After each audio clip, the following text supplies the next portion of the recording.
我太饿了，借你个苹果吃，以后会还给你的。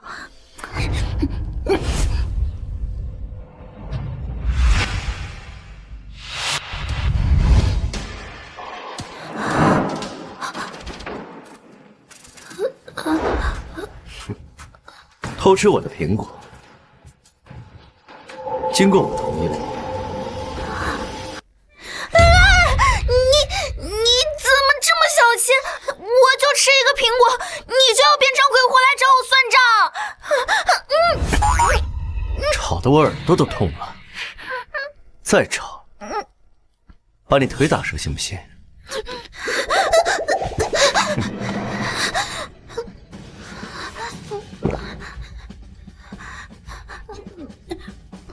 你就是我乡下来的小老婆，胆子这么小，怎么敢嫁过来的？小朋友，你几岁了？活人死人都分不清楚。反正我成年了。你是活人，没有死啊？你这到底是怎么回事啊？我也想知道，到底是谁这么想让我死？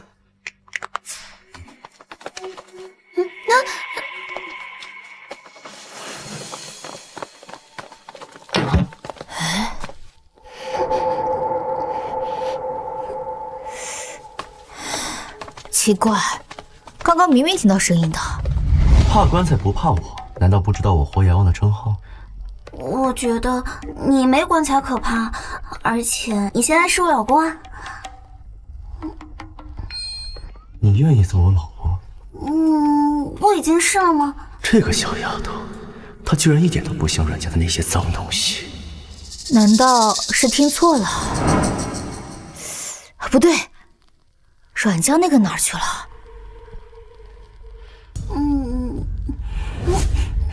我就说你听错了吧。谁家好人大晚上还在这灵堂里待着呀？他肯定是找个地方睡觉去了。走吧。哎呦，走吧走吧。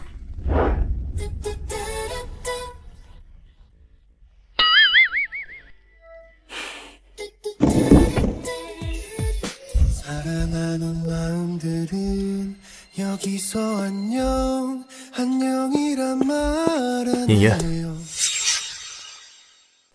尹爷，阮家送来这女人赖在你怀里，她……以后叫她少夫人。是，在你车里动手脚的牌都找到了，现在要什么？先送少夫人回去睡觉吧，小孩子嘛，长身体要紧。是。爷爷，你带我去哪儿？我还要守灵呢。你知道我没死，当然要杀你灭口了。那临死前我还有个小愿望，你可以满足我吗？说。我想吃个小蛋糕再死，做个包死鬼。蛋糕？对啊。不行，要死的人提什么要求？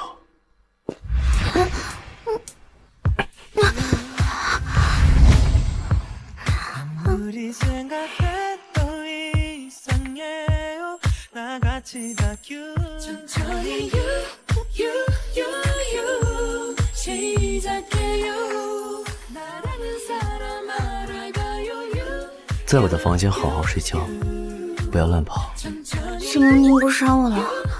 让你吃饱了再杀。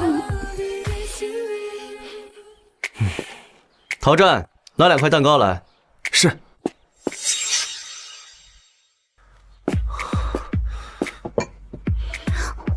你是对我最好的人，我不会把你还活着这件事情说出去的，我保证演好一个什么都不知道小寡妇。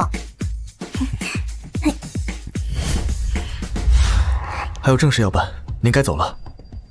明天是正式调研第1天，人多眼杂，派人保护他。是。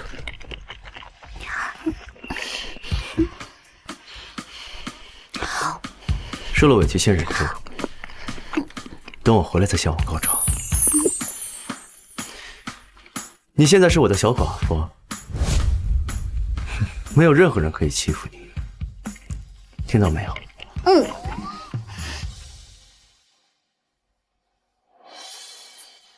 这枚戒指好看吗？好看。送给你当婚戒了。这戒指是封家家主的象征，阮家可是换了乡下接回来的人嫁的，您不能。吃饱了就乖乖睡觉，小孩子熬夜会长不高的。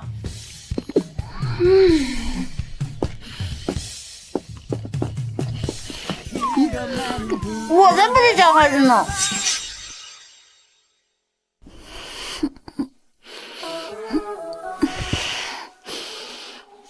吃饱饭再睡觉就是幸福。还有剩饭，今天也能吃饱了。少夫人，是爷爷派我来照顾您的，夫人叫我小张就行。剩饭一会儿会有人过来帮您处理，早餐已经准备好了，跟我来吧。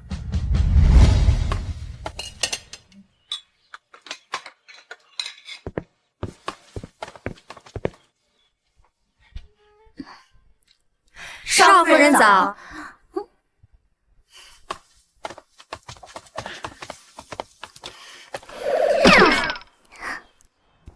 哎，给爷爷当寡妇真好啊！我居然能2顿都吃饱。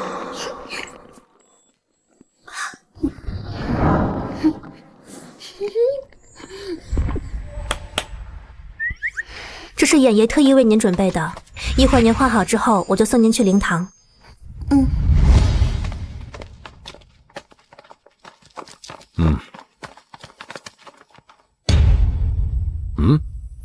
阮牙呢？这时候他不应该在这跪着守夜吗？昨晚巡逻的时候，少夫人就不在灵堂了。妹妹真是不懂规矩，幸亏我提早来了。这要是被其他宾客看见了，我们整个阮家的脸都要被丢尽了。乡下来的就是上不了台面，要是他能有你半分本事就好了。爸，哥哥，你们怎么来这么早呀？住手！你们干什么的？干什么？快住手！我阮家的事，你一个下人也敢拦？太不像话了！把你嫁过来，就是为了偷懒吗？方家要是怪罪下来，我饶不了你。我没偷懒。嘿，你还嘴硬！妹妹，爸是为你好才教训你的，你还敢顶嘴？你诚心想气死爸是吗？哼，做了错事还这么嚣张，我看你不吃点苦头难长记性。我真的没偷懒，我昨晚是……哎呀，不行啊，我不能把他没死的事情给说出来。反正你们要是敢打我，爷爷会生气的。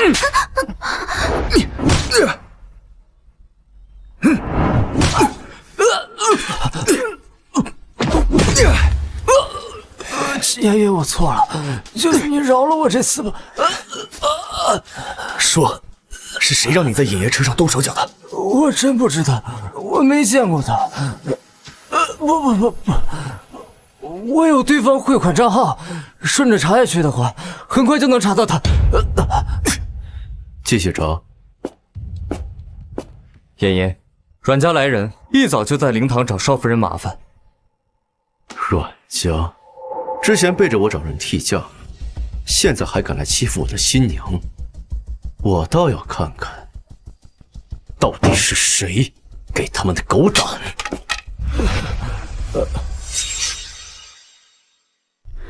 我没有胡说八道。妹妹，你竟敢在灵堂上胡说，亵渎亡魂！我没有胡说，昨晚我守灵不小心睡着了，这都是爷爷托梦给我说的。梦里他还亲自抱我回他房间睡觉呢。胡说八道！爷爷的玩笑也是你能开的？爷爷的脾气你也是知道的，难道你就不怕惹爷爷生气？他晚上亲自来找你吗？哼，少拿爷爷吓我！一个死人，再生气也帮不了你。没错，你这次偷懒，幸亏是我们提前发现，这要是被方家知道了，肯定打断你的腿。就是。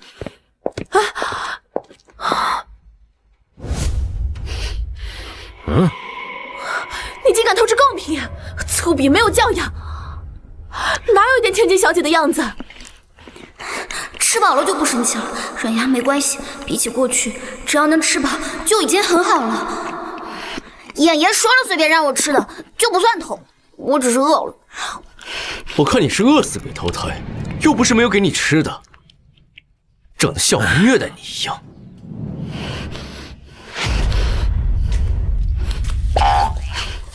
你们骂都骂了，我还是多吃点比较好。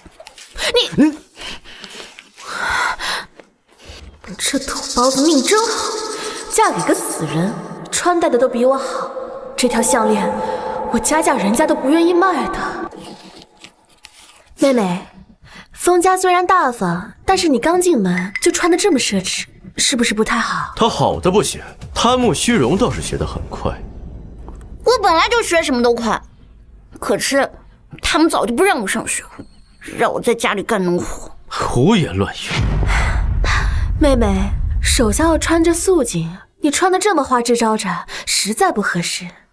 不如项链我摘下来帮你保管吧。你抢我东西干什么？我又没同意。你抢我东西干什么？我又没同意。那你同意吧，然后我亲自帮你摘下来。可我不同意啊！耍我？我们都是自家人，我为你好才帮你保管的。你们把我丢在乡下，让我自生自灭的时候，怎么不说我自家人？难道让我挨饿，不让我念高中，也是为我好？昨天我生日，你连蛋糕都不愿意给我吃一块，现在凭什么抢我丈夫给我的项链？爸，哥，你看看阮牙，我好心帮他，他还怪我们。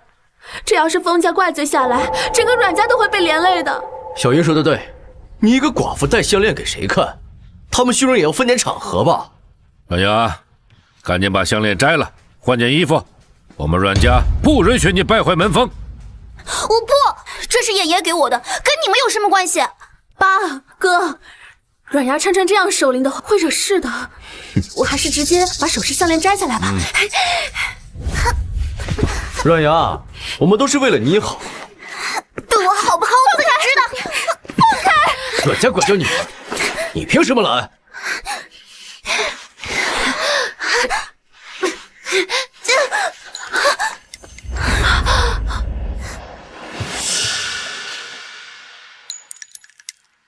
啊！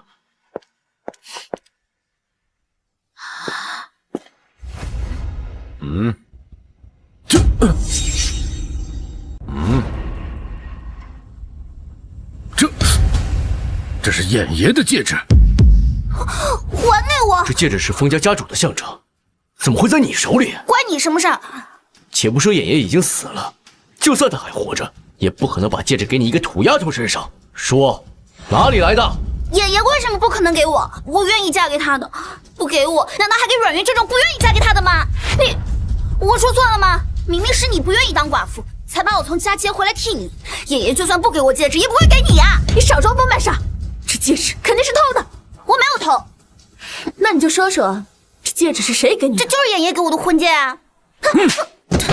满嘴谎言！少夫人，你们不许打少夫人，出了事情后果你们承担得了吗？她每天吃这么多皮糙肉厚的，能有什么事？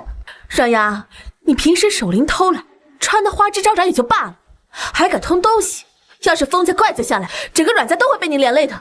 说，到底哪儿偷来的？赶紧给封家还回去！我没偷。没偷？我看你是屡教不改。让开。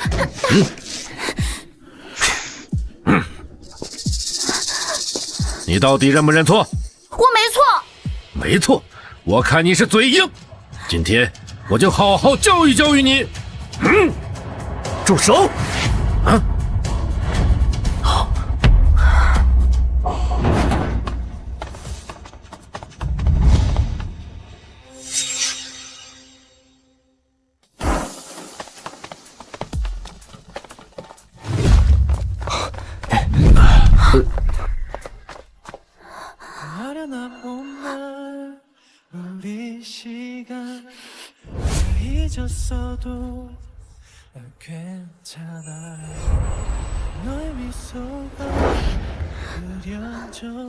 我是不是惹事了？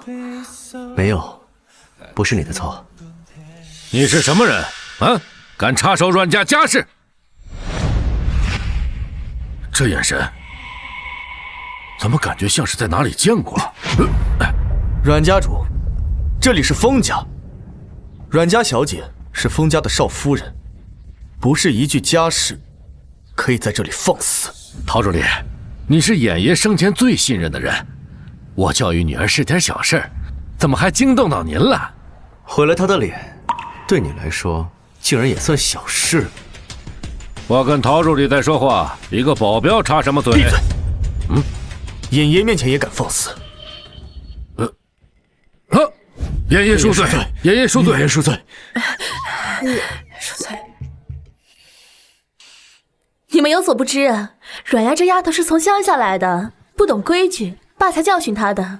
她是衍爷的夫人，她说的规矩才是规矩。可是她偷了衍爷的戒指，这个是封家家主的象征，我教训她也是为了封家的颜面。怕一个保安不懂，陶助理，你不会也不懂吧？要不是我们发现的早，你们封家会出大事的。乡下来的死丫头，吃下你完蛋！封家人的手段可不是一般人能够承受得住的。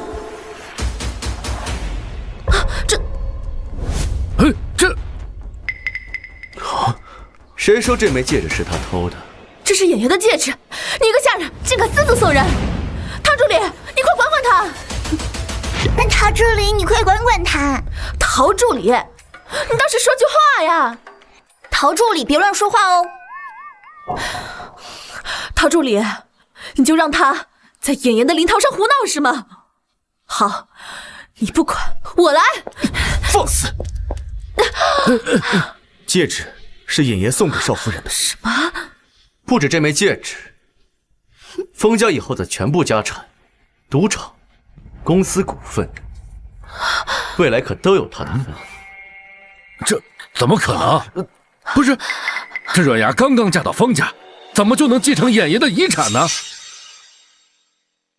你就是替我嫁过来的，你凭什么继承封家的财产？配不配还轮不到阮家人来评判。你别以为拿到财产就可以高枕无忧了，没有阮家的支持，你一个乡下丫头根本守不住。守不守得住是少夫人的事，至于你们，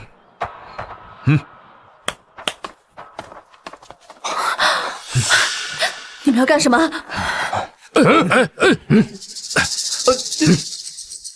阮牙，你给我等着！不要推，推什么推？请吧。我们是封家的亲家，自己能走，哼！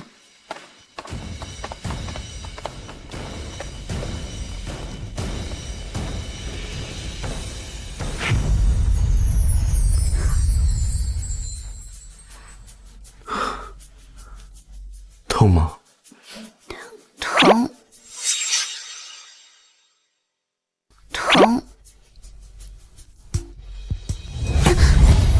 陶战，叫医生。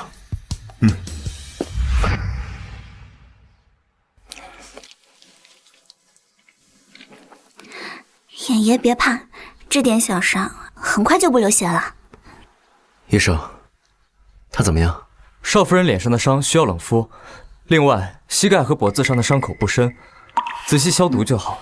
另外，少夫人头发稀软发黄，脉搏虚弱，应该是重度营养不良，需要精心调养一番。营养不良？听说夫人总喊饿，恐怕经常吃不饱饭。我知道了。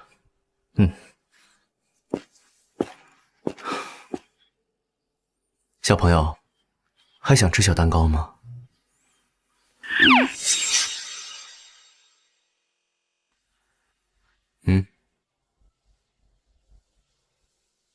少夫人，吃好了之后，就该告诉我为什么经常吃不饱饭了吧？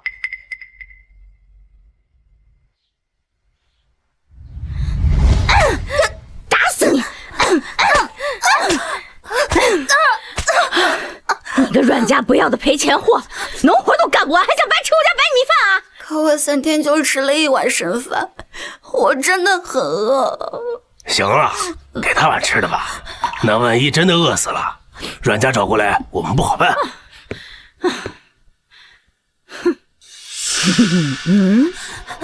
喂你还不如喂狗，浪费我家粮食。哼！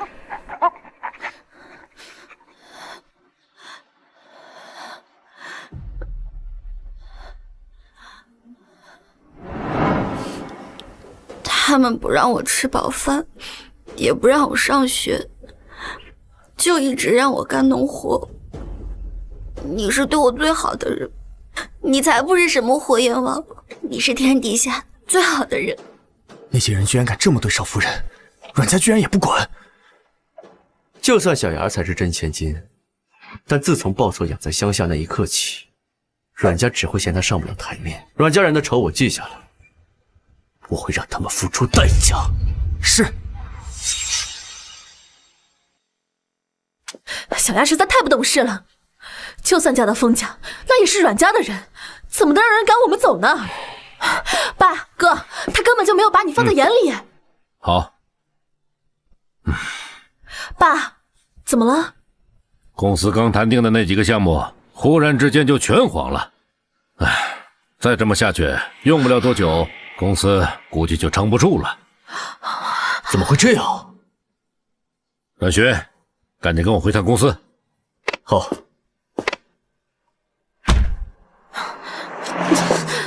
阮牙真是个灾星，刚在封家就触霉头，现在回家公司又黄了。我就不信了，还有什么比这更倒霉的？大小姐，您的亲生父母在家里，他说想见见您。管家，您是不是年龄大了，老糊涂了？我的父亲是阮立修，什么乡下夫妻，敢来这攀关系，直接赶走。是。哎呀，小云，妈可算见到你了！我几万块钱一房，别碰我！哎呀，云云，自从你把那个小牙带走以后，家里也没有干农活做家务的，每个月给我们打笔钱，不好找人照顾我们，不多，10万就可以了。关我什么事啊？找我要钱，没门！你个白眼狼！我们可是你的亲生父母，你们居然打我！打你怎么了？要不是我们帮你看着小牙这个真春奸，你有现在这好日子过？就是，我可告诉你，别把我们惹急了。把我惹急了，我们可以找记者、找电视台，把你是个假千金的事给你捅出去，看你以后还装什么千金小姐。你不让我们好过，谁也别想好。把卡号给我，10万转给你们就是了。晚了，现在要20万，你们记得打钱。可是我每个月所有的零花钱，阮牙都怨你，要不是你，这2个祸害也不会找上门来。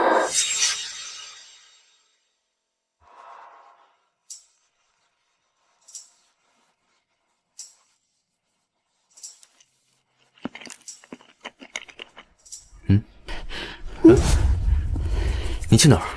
管家说我每天都要在灵堂跪着的。就这么喜欢跪我的灵堂啊？不喜欢，可我要是不在，会给你丢脸的。他们都叫我什么？活阎王。都是活阎王，谁还在乎这些？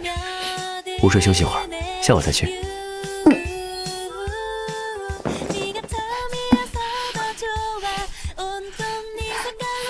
躺好了。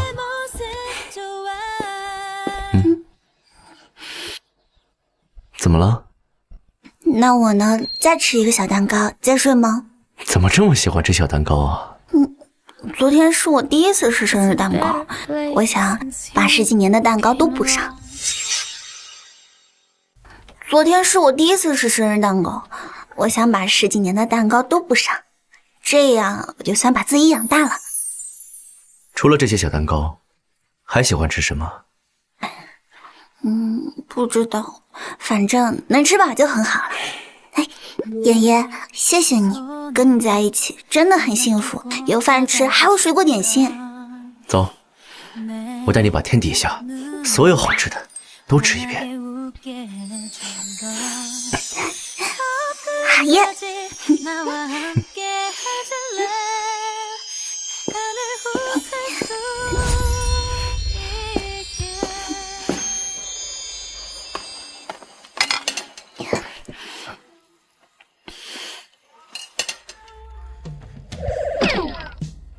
都尝尝，看看喜欢吃什么。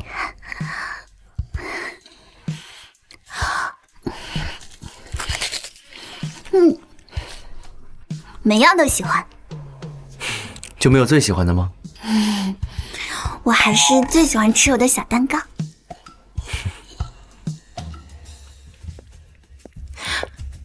不好意思，孙小姐，我们店今天被封家少夫人包场了，实在接待不了您。什么封家少夫人？眼爷都死了，阮牙那死丫头，不就是替云儿嫁过去的寡妇吗？阮牙不就是个乡下丫头，有什么可拽的？她人在哪儿呢？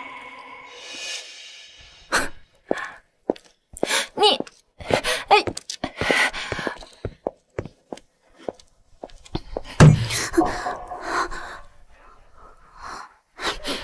你长这么大个子，没长脑子吗？有没有礼貌？这是我的桌子。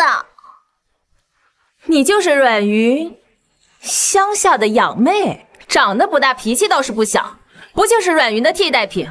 真把自己当封家少夫人了？我本来就是封家少夫人，那你口口声声都是阮云，你是他狗腿子吗？你。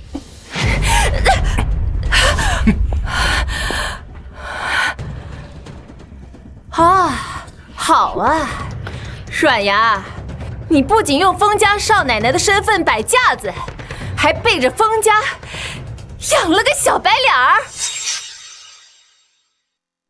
啊，好啊，阮牙，你不仅用封家少奶奶的身份摆架子，还背着封家养了个小白脸儿。他可不是什么娇滴滴的小白脸，他浑身上下都厉害着呢。你下作，那咋啦？你就是羡慕嫉妒，我找了这么好的男人。你这个野丫头，找了个野男人也好意思这么大声说出来，怪不得爹不疼娘早死。像你这种恬不知耻的，根本不配当阮家大小姐。你住口！我难道说的不对吗？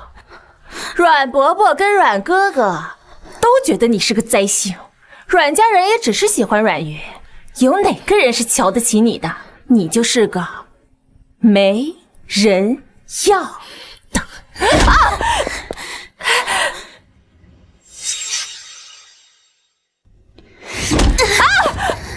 野丫头，你竟敢打我！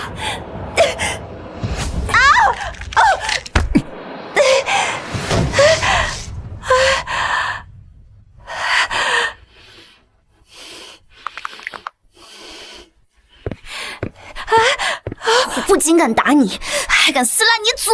你放手！你放手！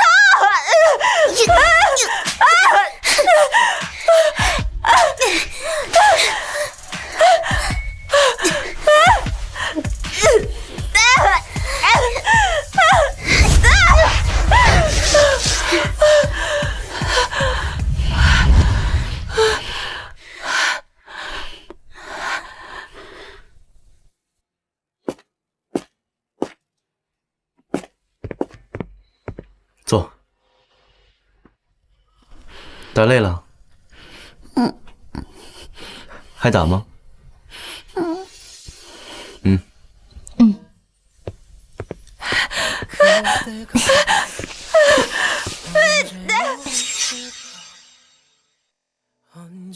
小杨儿，还不开心？那再把他打一顿。去，把刚才那位千金再拉回来。他说，爸爸和哥哥都觉得我是灾星。他说，我没有妈妈，我没人要。小杨儿，他说的不对，你的妈妈很爱你，只是她没来得及爱你而已。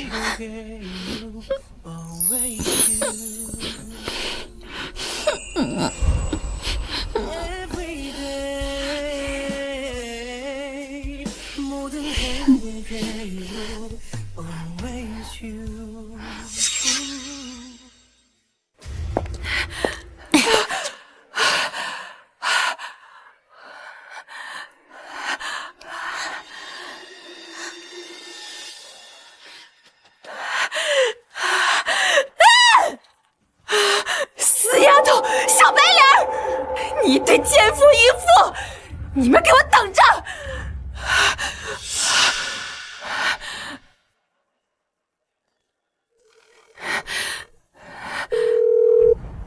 喂，小云，我遇见你那个村姑妹妹了。阮牙，她又做什么了？我刚刚去餐厅，碰见她用封家的钱包场，请小白脸吃饭，我就气你说了她2句，她竟然打了我一顿。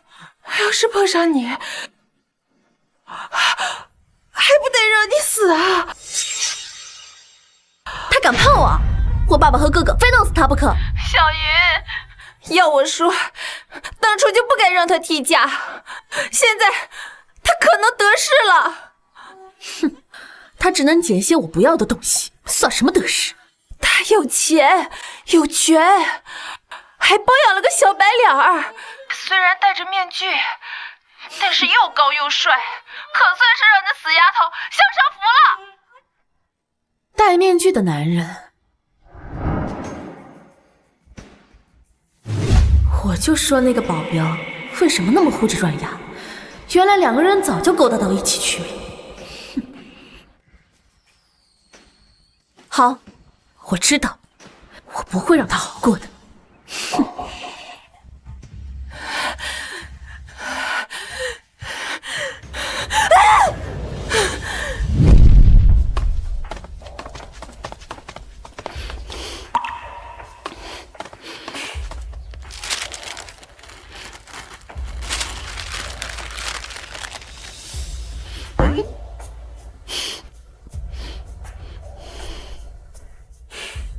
爷爷已经陪了少夫人1下午了，您该去灵堂那边处理正事了。先让小张陪你慢慢收拾，等我回来。走。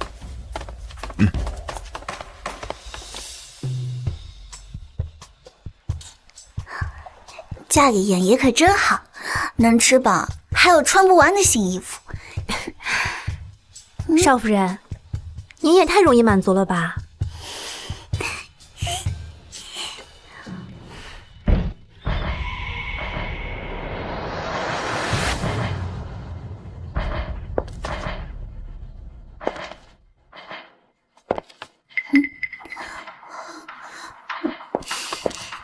老夫人，阮牙刚嫁过来就在外面偷情，你可要好好收拾她。老夫人，阮牙刚嫁过来就在外面偷情，你可要好好收拾她。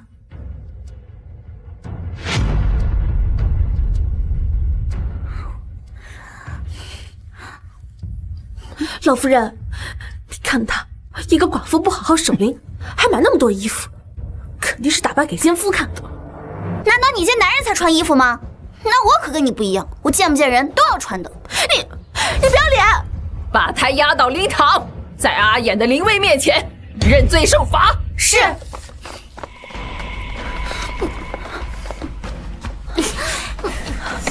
走。少夫人，少夫人，快走！偷情这样大的罪名，还是老太太亲自做主。阮牙，这次天王老子来了也救不了你，我看你还神气什么？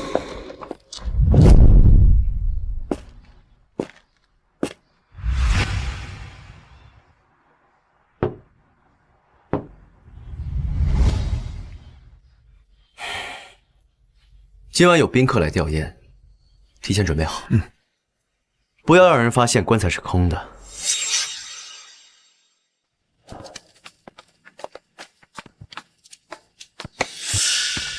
有人来了，你先走。好。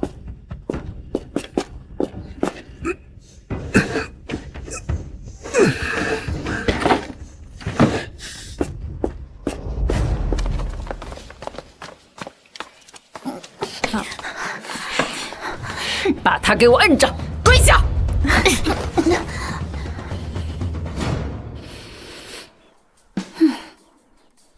反正是跪自家老公，什么时候跪都不亏。你跪的倒是挺快的，看来你是已经承认了偷情，那就接受家法。我没承认我偷情啊。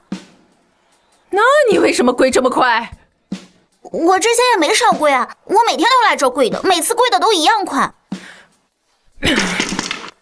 你竟敢耍我！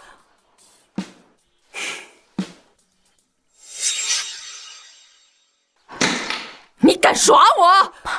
老太太，你别被阮丫这个野丫头气坏了身体。她从小在乡下长大，一直都是这样没规矩的。你那么守规矩，怎么让我替你嫁人啊？我现在说你在跟野男人偷情的事，你还在这装疯卖傻。你耳朵不好就去医院看看。我说了，我没偷情。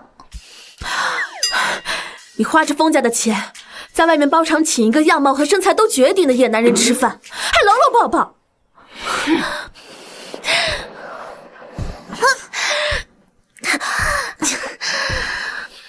我可是有证据在手。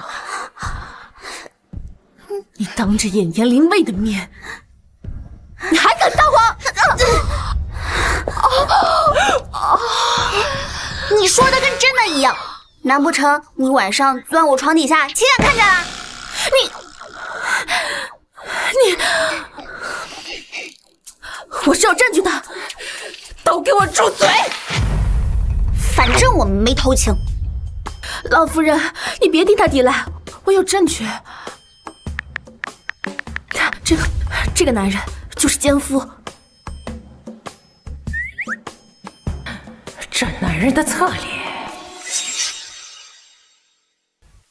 这个男人就是奸夫。这男人的侧脸，为什么让我觉得似曾相识？老夫人，你看，这男人手里还拿着面具，一看就是见不得人，所以才遮遮掩掩的。哼，下作的东西！阿燕尸骨未寒，你竟敢乱来！家法准备，来人！哼！阮牙，我看你现在还想怎么抵赖？你要老实说出奸夫是谁，说不定还能少受点苦。都说了没有奸夫，一张照片算什么证据？你们又没有晚上钻我床底下亲眼看见。老夫人，他仗着自己是眼爷的未亡人，胡乱花着封家的钱养男人，而且还死不承认。依我看，他根本就没把您放在眼里。再这么放任下去，恐怕他连封家都要分走一半。他敢！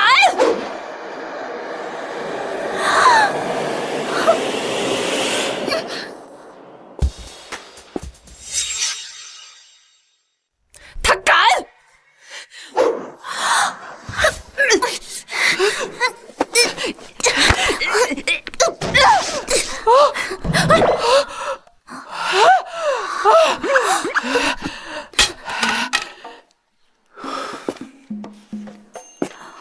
我不是故意的，是你要打我，我太害怕了。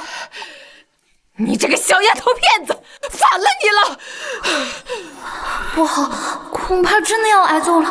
我好不容易在乡下没被打死，总不能在封家被打死吧？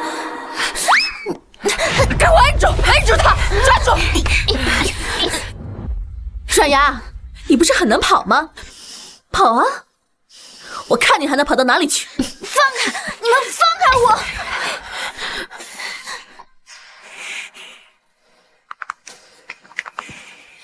给我打！给我狠狠的打！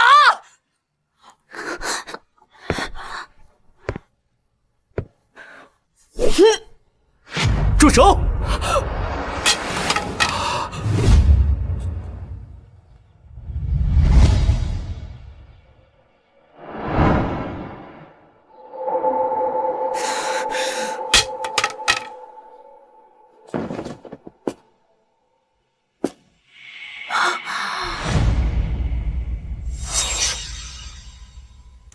住手！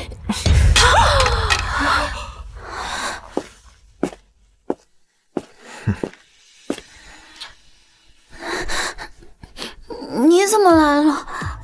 放心，没事。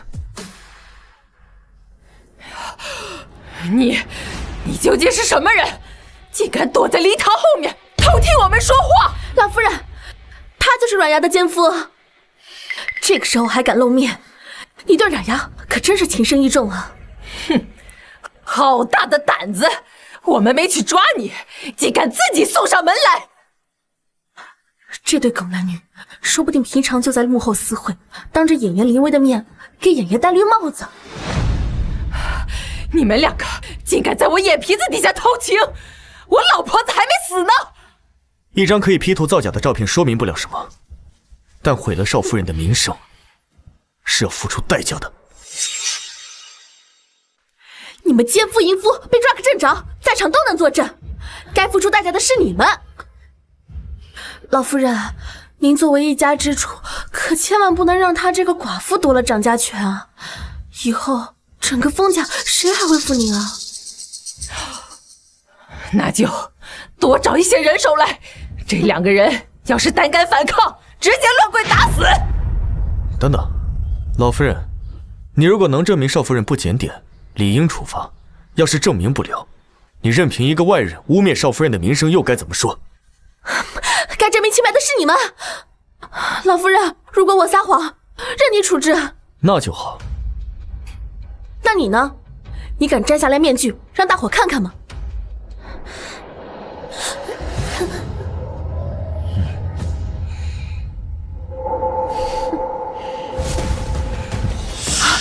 陶宗主，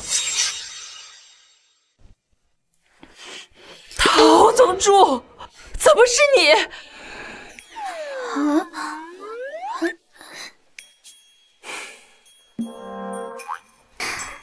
哎呀呀，让你失望啦！陶总助现在代替演爷掌管整个冯氏国际，你不会想污蔑我跟他偷情吧？陶总主，我真的没有污蔑你的意思啊！这陶湛是那位活阎王生前最信任的人，更是帮着活阎王干下最多缺德事的人，可不能惹上他。陶总主，是因为你戴着这个面具，所以我才认错了人。面具？哼！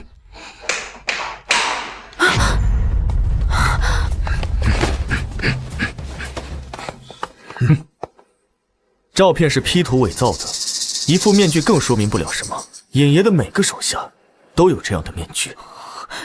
那为什么那次在饭店，你和阮牙一起吃饭？身为演爷的心腹，时刻保护少夫人是职责所在，陪她吃饭更不算什么。反而是你们，竟敢趁着演爷尸骨未寒，欺负他的夫人。看来是都不想活了。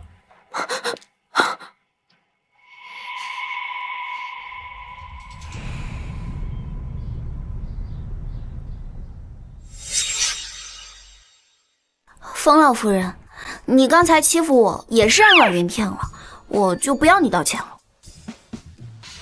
好你个阮云，陶总助的谣言都敢造，你们阮家没一个好东西，闹得冯家鸡犬不宁。老夫人，别忘了刚才您的承诺，您打算怎么惩罚他？那就罚阮云在这里跪满10个小时，再让他走。老夫人，我真的不知道戴面具的那个人是陶总主，我求求你放过我。陶总主，我错了，我也是被朋友骗了。还不动手！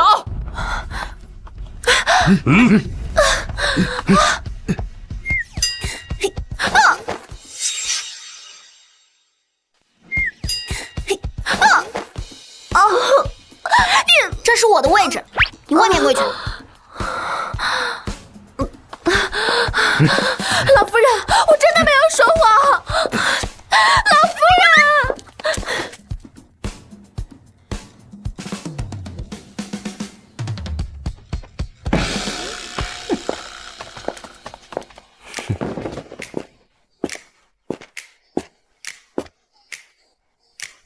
他们刚才欺负我。我知道，但你表现得很好，没有给我丢脸。那太好了，你的事情忙完了吗？我的衣服还没收好就被他们拽过来了。等会儿再办，我先陪你回去收拾衣服，穿给我看。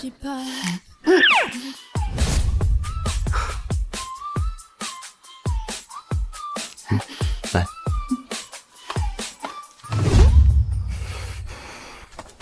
阮阳，你果然偷情！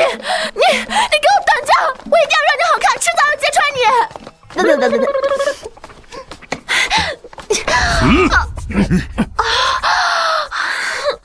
死阮阳，你等着，我一定要让你好看！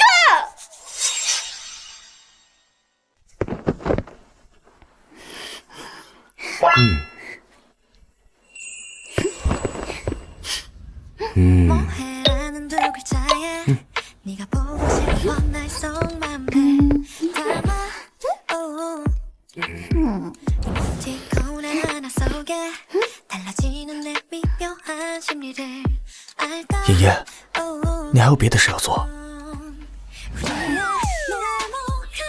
不要紧，再陪小朋友玩会儿。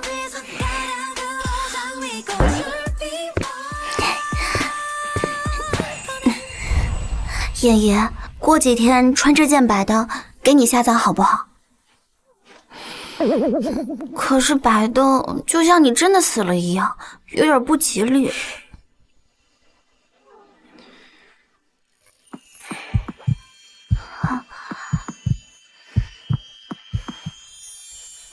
不是换衣服吗？盯着我看干什么？有颗泪痣。没有啊。这里，好好看。小朋友，勾引男人的本事还不到家呢。生气了？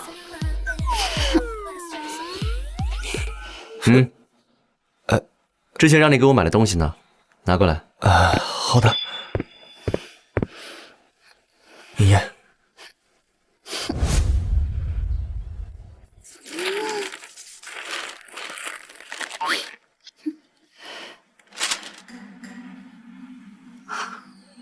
张嘴。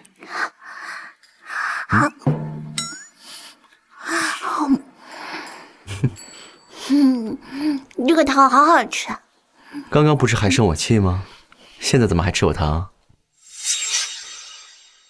我没有生气，我不是这么小气的人。是。还想要？都给你。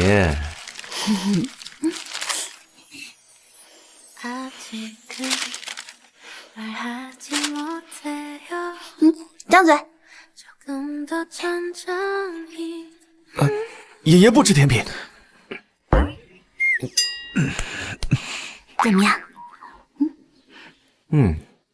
很甜啊，没有想象中的讨厌。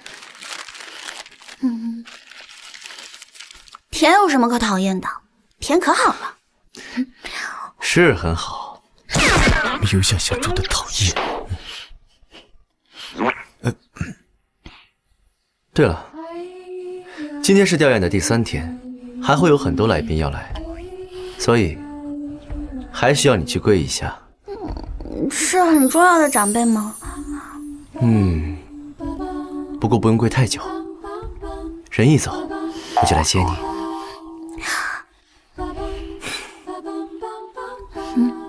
知道了。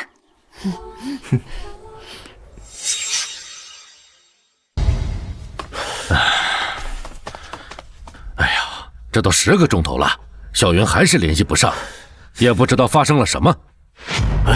小云，你怎么在这跪着呢？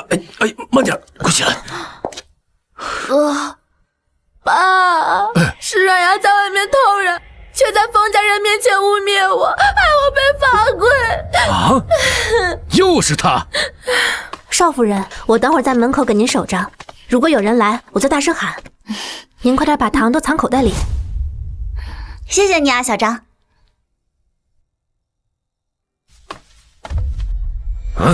阮阳，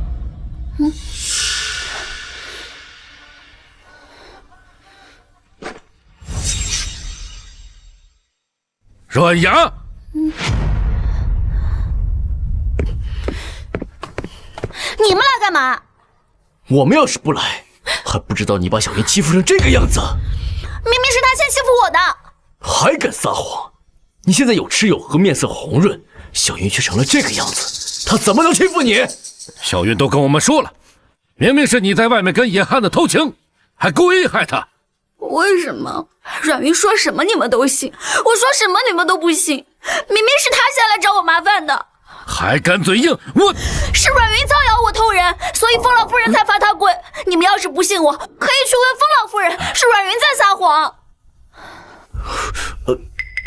小云，真的是这样吗？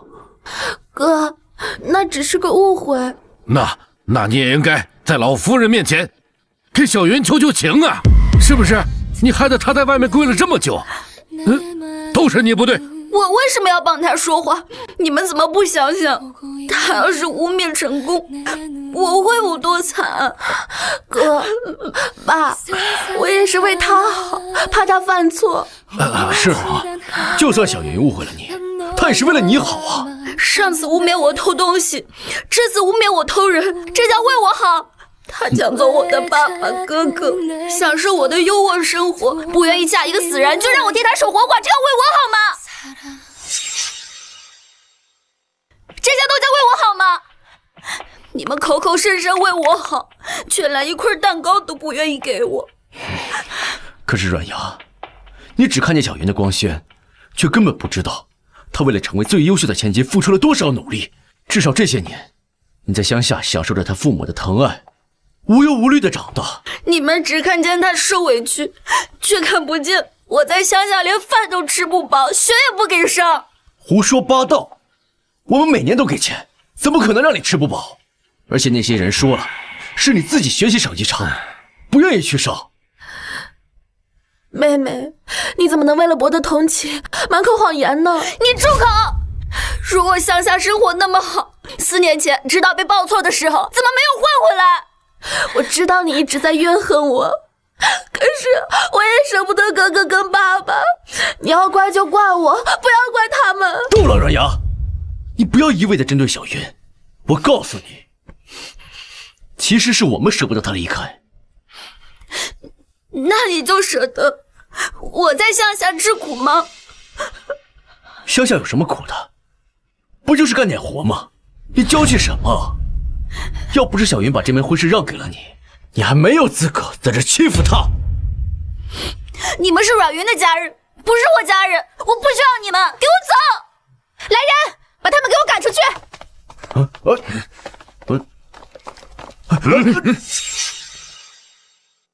死丫头，你目无尊卑！哎，你要是有小云一半懂事，那我们也不至于天天为你操心。阮牙，我没有这样没有教养的妹妹。我们走。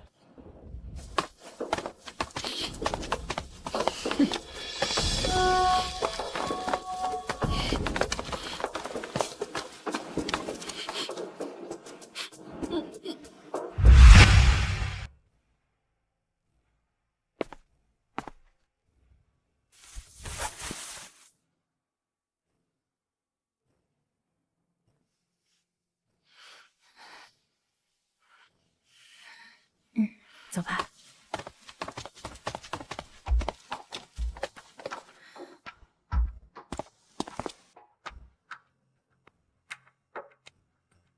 一路走好。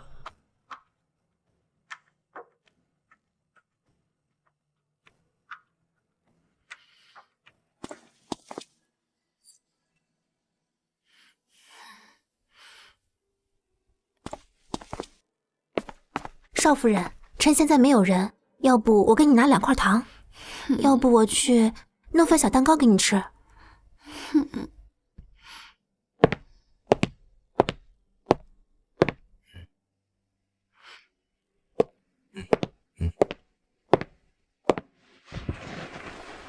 怎么了？闷闷不乐的。妍妍，你喜欢阮云吗？你觉得呢？她是你的未婚妻，你应该喜欢的吧？你之前也对她这么好吗？我跟我的未婚妻指腹为婚，现在她跪在我面前，而且我也只对她那么好过，所以这跟阮云有什么关系？可是和我血脉相连的家人都喜欢阮云，所以呀，我才不像他们这样的傻子一样那么傻。我要是真喜欢他，怎么会死后再娶呢？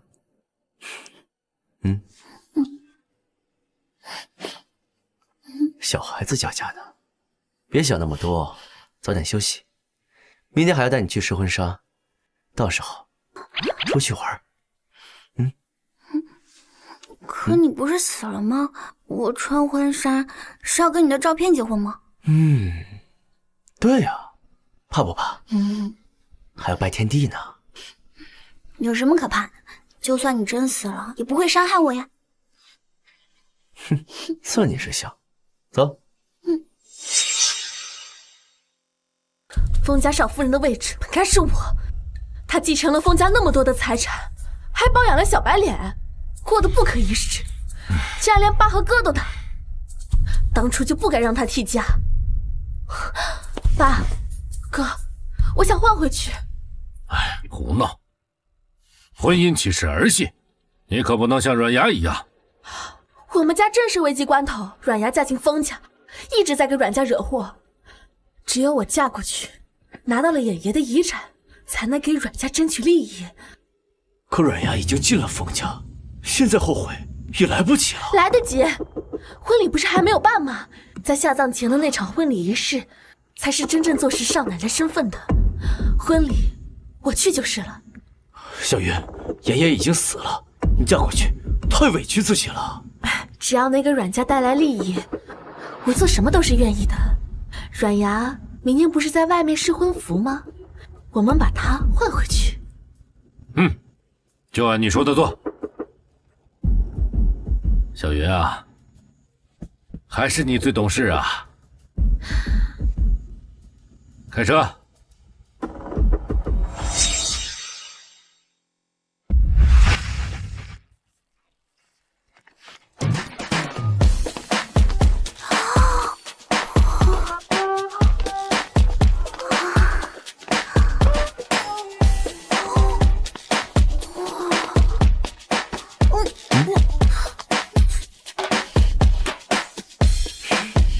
爷爷好，店内已经清空，今天只招待少夫人，请问少夫人呢？你好，我是少夫人。少夫人好可爱啊，看起来好小。那我们准备的饰品可能有点多，少夫人，您可能还没有到带那么多饰品的年纪。没事的，多一点我也可以带的。那请跟我来。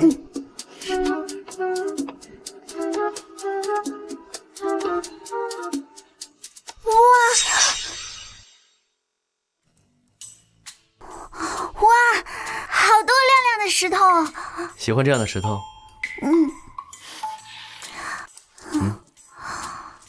家里保险柜有很多，回去自己拿，找一套适合他的给他戴，留着婚礼上戴。是。其他的都收起来吧。不用，不合适的也都带回封家。他喜欢上面的宝石，拆下来给他玩。二位先去休息，我带少夫人去更衣室，有专门的造型师给少夫人搭配。去吧。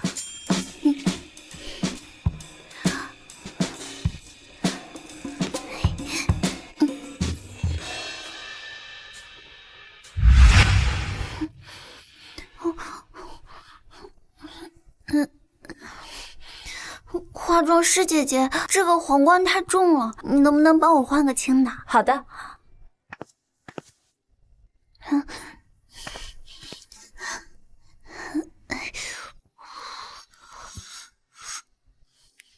待会儿让你男朋友进来看一下。走吧。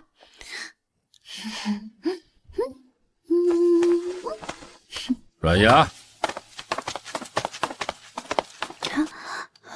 这几天你把家里搞得是鸡犬不宁，你倒挺舒服啊。店员呢？你们是怎么混？封家的地方不好混，这地方我们也搞不定吗？我们会和封家老太太说，你在乡下长大，有精神病，突然病发不想嫁了，被我们带回阮家管教。至于对你的婚事，依旧由我来履行。以后休想踏出阮家一步。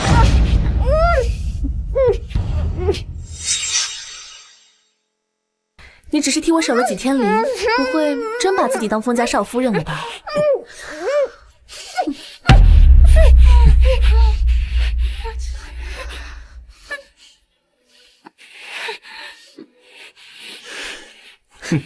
算你识相，这婚事本来就是我的，换回来也是理所应当。阮雅，听话啊！等你回到了阮家，我们不会亏待你。爸爸会重新给你找一个礼仪老师，好好改改你在农村的这个臭脾气。以后我就是已故封家少主的少夫人了。爸，哥，我以后会给整个荣家带来荣耀的。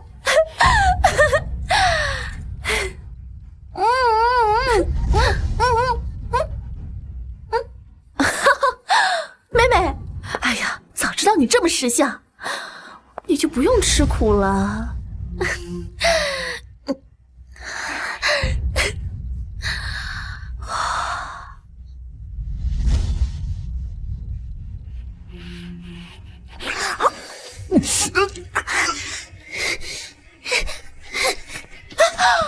爷爷，救命啊！来呀！救命啊！爷爷，救命啊！爷爷。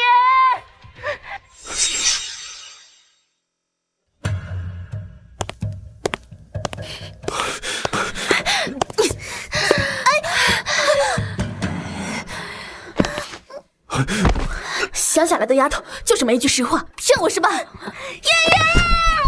死丫头，真是野性难驯，下嘴这么狠。走，先把她带回去。走。哎，这成何体统？快拉她出去！阮雅，你要再不听话，我就让爸把你送到女德学院去，好好学学规矩。走，快点，快点！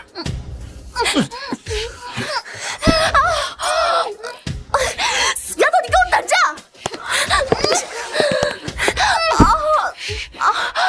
爸，你看他！若雅，你不要再欺负小云了，快回去！若雅，你再不听话，我就不客气了。阮小，到了阮家，你看我怎么折磨你！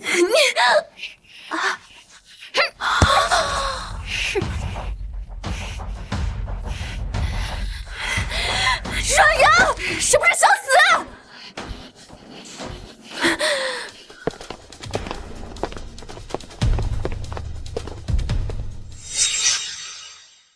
想死的，我看是你们。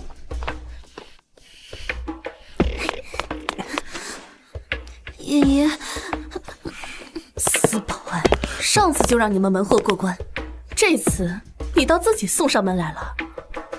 爸，哥，这个戴面具的男人就是和阮雅偷情的小白脸，把他抓回去送给封家。封家少夫人的位置还是由我来挡。就这么想当封太太，可惜了，你重新投胎也没机会。没机会。你们，我们阮家没有你这样不知廉耻的女儿，现在就跟我回去学规矩。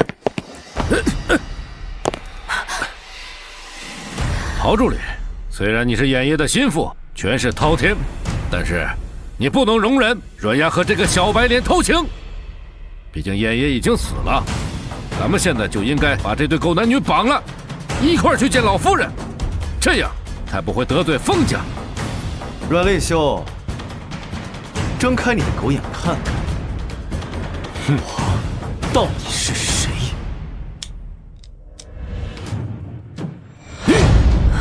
你怎么长得这么眼熟啊？是衍爷。衍爷，衍爷，啊！这爸，爷爷不是死了吗？快跪下，快跪下！衍爷恕罪，衍爷恕罪。小云她不是故意冒犯啊，她只是不知道您还活着，让小朋友过来替嫁，也不是故意的。妍妍，并不是想让妹妹跟您替嫁，我仰慕您很久了，只是这替嫁是因为出了些岔子。对，我们刚才只是想跟您换回来。可惜，我压根儿就不会娶你，相反，我还要谢谢你。若言，要不是你不愿守寡，逼他替嫁，我还不能找到这么有意思的小家伙。说吧，想要什么惩罚？爷爷恕罪，我们真的不是故意冒犯，刚才只是在教软牙规矩。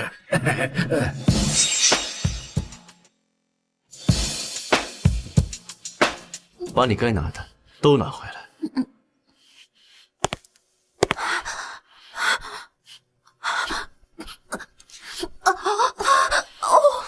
小妍，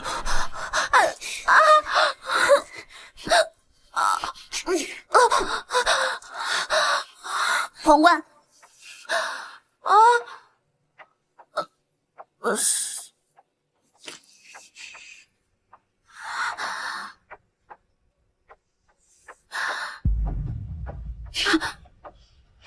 够了，软牙！你既然早就知道妍妍没死，为什么不告诉我们？害了小云白受这么大苦。你们又没有把我当家人，为什么要告诉你们？而且你们从来没有问过我死了老公之后我该怎么过。我一直让你在乡下无忧无虑的生活，一回来就把小云最好的婚事让给了你，你不能得了便宜还卖乖啊！得了便宜，在乡下受委屈，吃不饱饭，也叫便宜？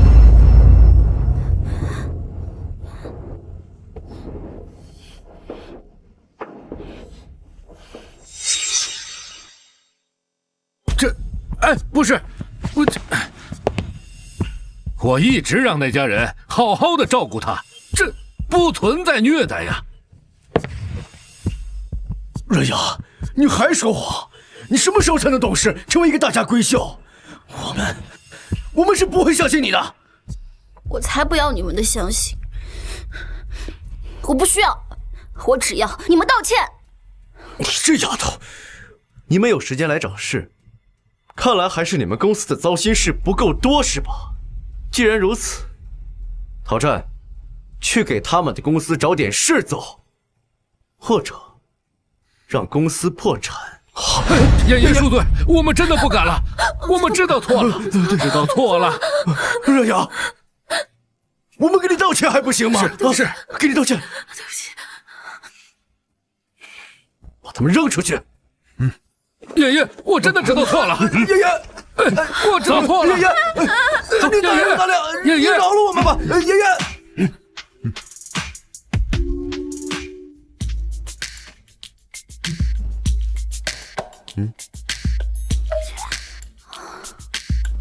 不是了，就身上这套吧。收拾我们回家拿，换下衣服，我带你去吃好吃的。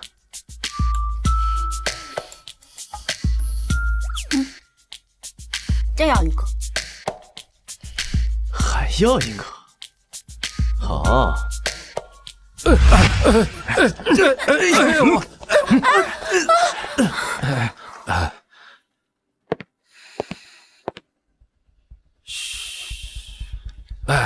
妍妍还活着的事情，敢传出去半个字，小心下辈子都说不话。你们既然以前没有关心过少夫人，以后更没有打扰的资格，听懂了吗？明白，听懂了，听懂了。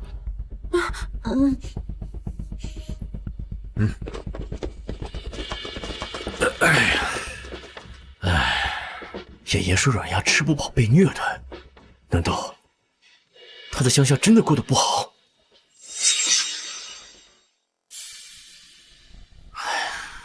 不行，如果深究下去，就会发现是我让胡强夫妇做的手脚。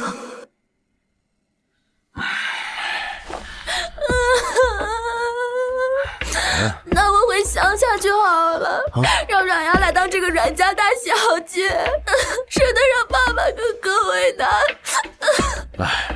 小云啊，你是我的女儿，这件事永远都不会变啊！好了好了，不哭啊。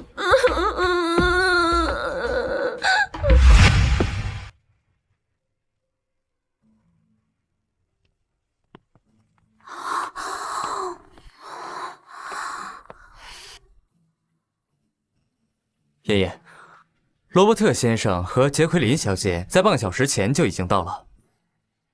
请你吃饭的是外国人吗？怎么，没见过？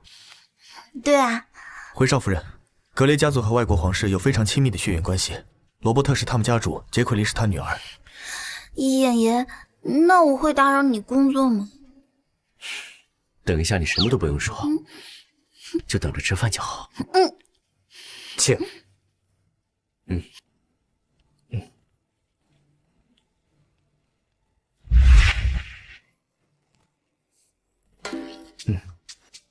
妍妍，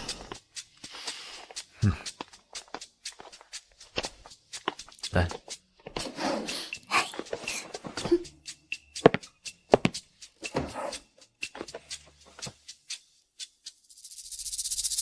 上菜。妍妍，我专门从庄园里给你带了一只干红，妍妍懂酒，夫人也可以尝尝看，喜欢的话我那里还有几只。不用了，小朋友不能喝酒。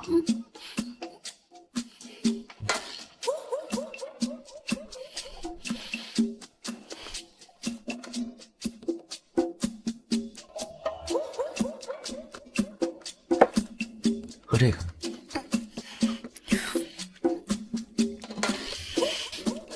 可以吃饭了吗？你想吃什么？螃蟹。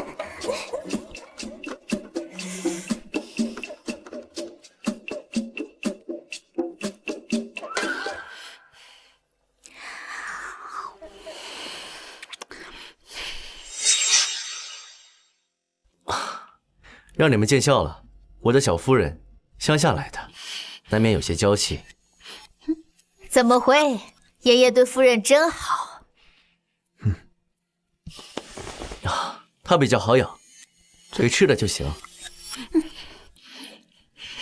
本来父亲今晚会跟爷爷提我们联姻的事情，可是爷爷竟然直接带了个所谓的夫人来，他不就是个平民吗？爷爷怎么还认了真？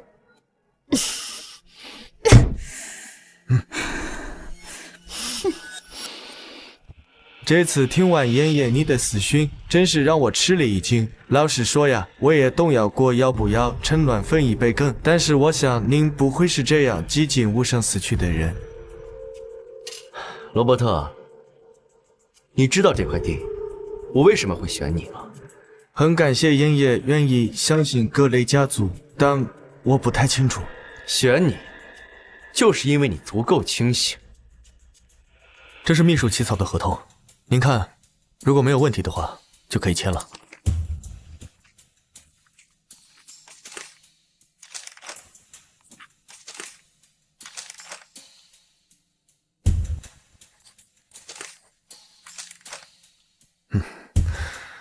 合作愉快，合作愉快。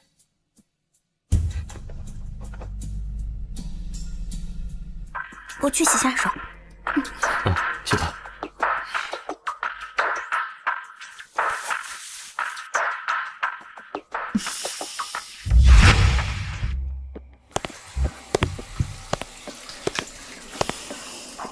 你就是阮雅是吧？你找我有事吗？我听说过你，明明是阮家亲生的孩子，却丢在乡下养大。你看看自己土里土气的样子，哪里配得上爷爷？我觉得还好呀。你哪里来的自信？你这打扮，在我们公司连保洁都不会这样穿。那你们公司保洁阿姨好时髦啊！你站在妍妍旁边，就是对她的羞辱。可妍妍不这么觉得呀，妍妍还可喜欢我了。妍妍不过是没见过你这种活在下水道的臭虫，觉得新鲜罢了。那你连下水道的臭虫都不如，有什么得意的？你敢骂我？没见过世面，那我就好好给你上一课。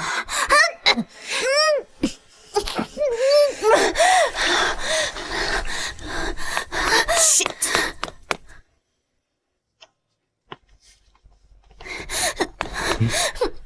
爷爷，有人欺负我，怎么回事？他骂我，还打我，好痛！哪里痛？我看看。这里，爷爷。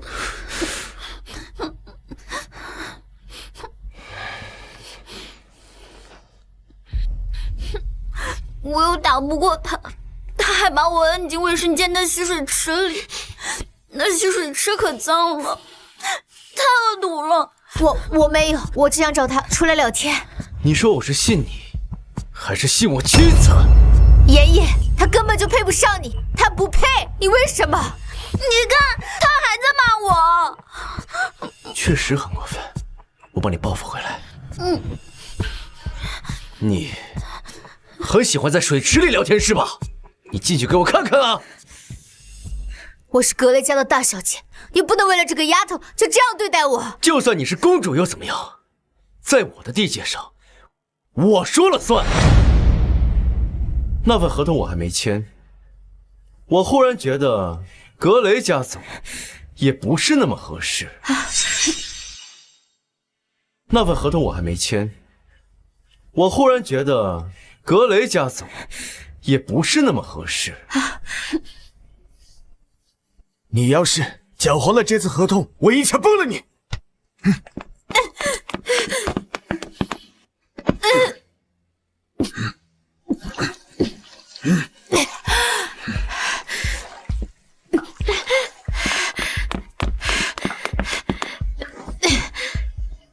爷爷，少夫人，对不起，我错了，请不要取消格雷家的合作。我的肩膀还很痛呢。那我找人废他一条胳膊。现在是法治社会。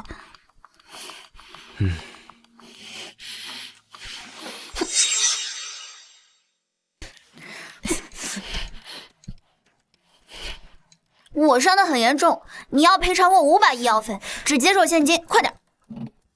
只要500万吗？我说500块，你听不懂中国话吗？我没带现金，支票或者微信。我的手机用不了微信。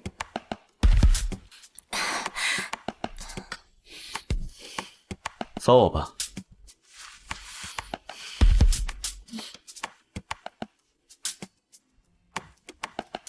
既然你这么诚心认错，我又这么大方原谅你了。我现在是有钱人，我们走。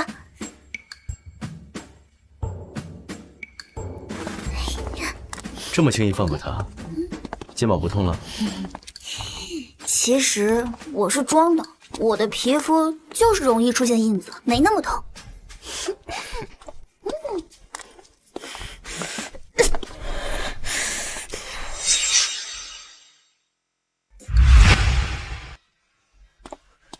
爷爷、夫人，你们稍等，我让人去把车开过来。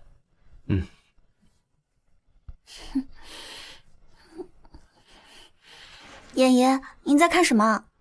没什么，只是看到了一朵刚从你肚中绽放的小玫瑰。卖花了，卖花了，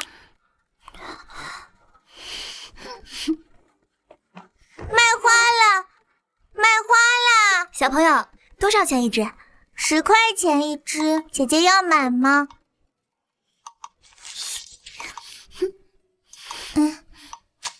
谢谢，不客气。那小玫瑰，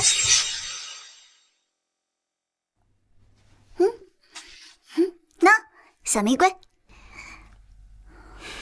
怎么你不喜欢吗？这朵花花了我10块钱呢。你是觉得我这个活阎王跟粉色玫瑰很搭？从哪儿来的钱给我买花？刚刚的500块不是还在我这儿吗？以前在乡下，我帮邻居阿姨种地，阿姨总是偷偷给我钱，我舍不得花，全攒下来有好几10块钱呢。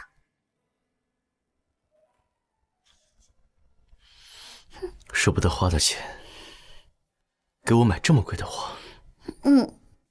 因为你是对我很好很好的人。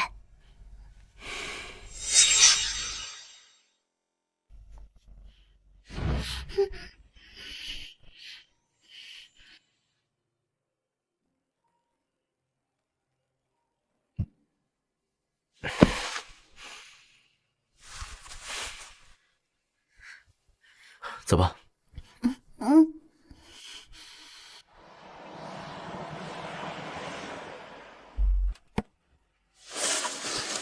让陶战先送你回家，我还有事要处理。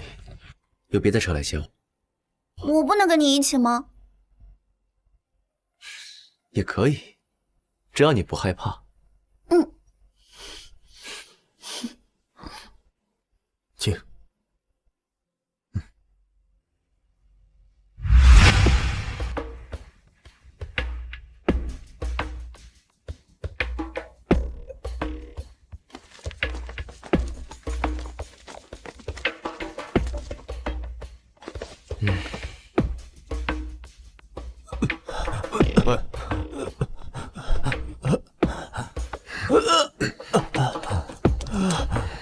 爷爷，我招，我全都招了。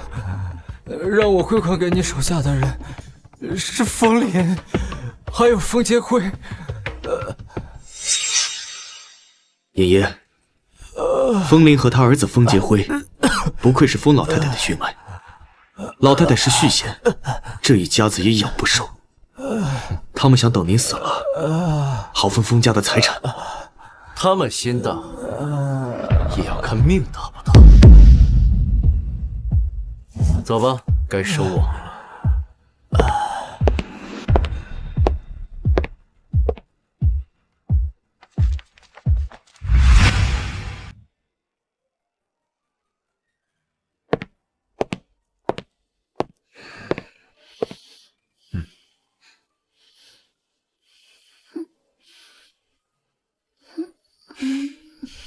来，你是小猪啊，就知道吃和睡。也是，小猪才不知道害怕。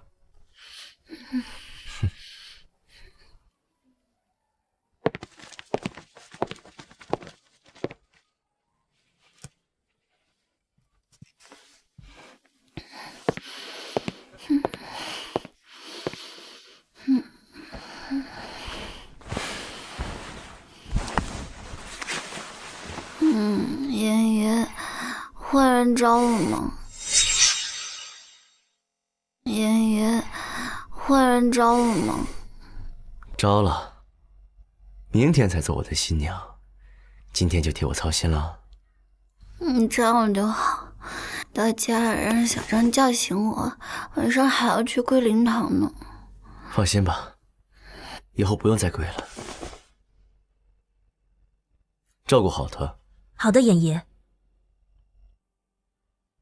今晚该了结一切了。是。风驰言已经死了，公司自然就该我接手。你们把持权力不放，是什么意思？是要造反吗？风先生，爷爷的死亡证明还没有开出来，现在公司最大持股人仍是妍爷，一切该由妍爷的心腹陶总处代理。后天风驰眼就要下葬了，移交权力给我，这是迟早的事。后天风驰眼就要下葬，移交权力给我，这是迟早的事儿。那就请风先生拿到了股权之后，再来谈论接手公司的事情。哼，我们有事就先离开了。爸，你别急。阮阳那个小丫头毛都还没长齐，想霸占住风驰言的遗产，那是做梦。等明天办完婚礼下葬，风家自然而然一样是我们的。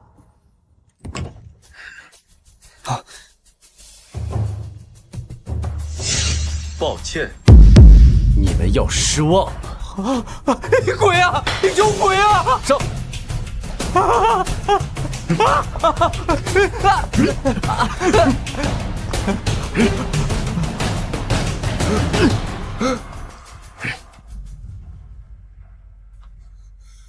你还活着？就你们俩这点胆子，也想接手封家？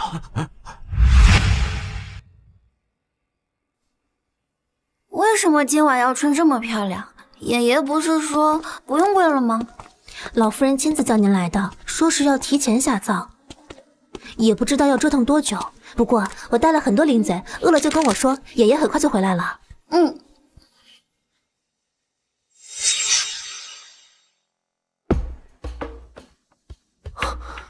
爷爷，老夫人说您八字煞气重，明早下葬压不住，要今晚提前灵魂下葬，亲自去找少夫人了。回老宅。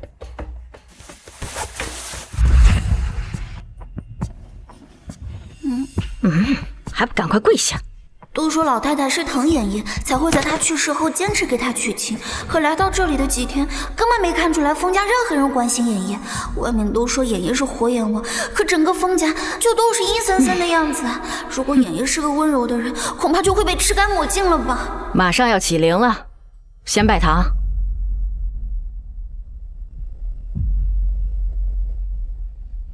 行，这婚事就算是成了。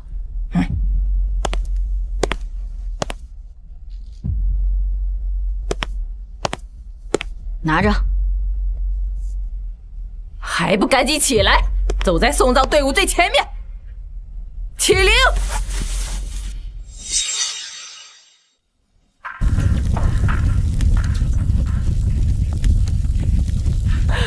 阿爷，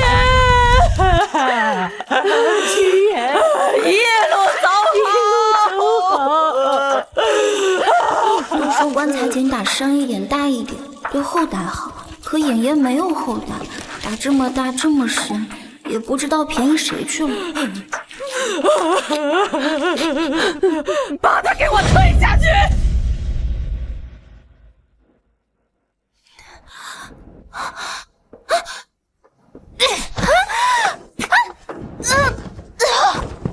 你们干什么？放开夫人！放开我！你既然嫁给了风池野，就应该为他陪葬。你让我活人陪葬？你让我活人陪葬？你不会以为嫁给风家是来享福的吧？你个泥腿子能给迟延陪葬，那是抬举你了。等你也死了，所有的财产就都是我们二房的了。哦，这点零食就赏给你，在黄泉路上慢慢吃。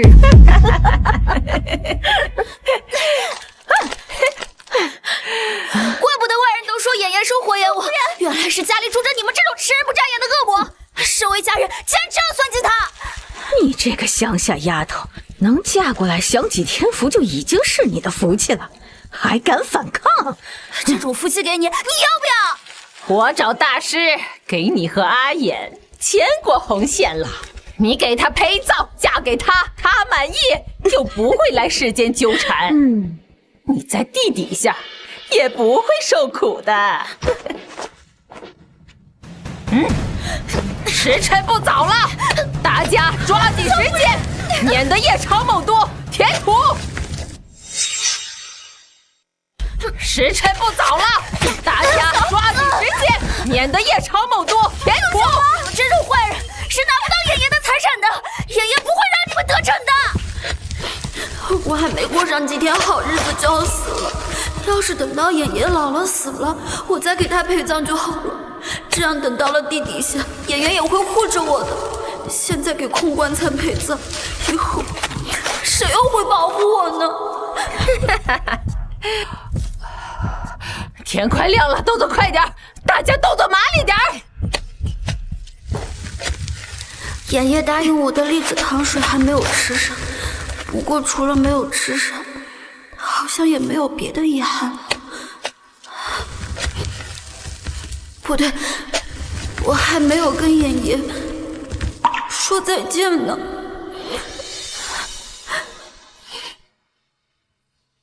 要怪就怪你命不好，记得下辈子擦亮眼，投个好胎吧。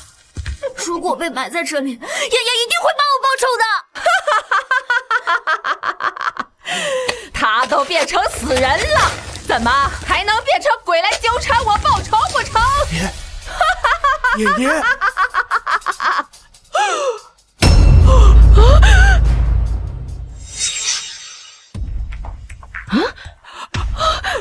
你是人是鬼？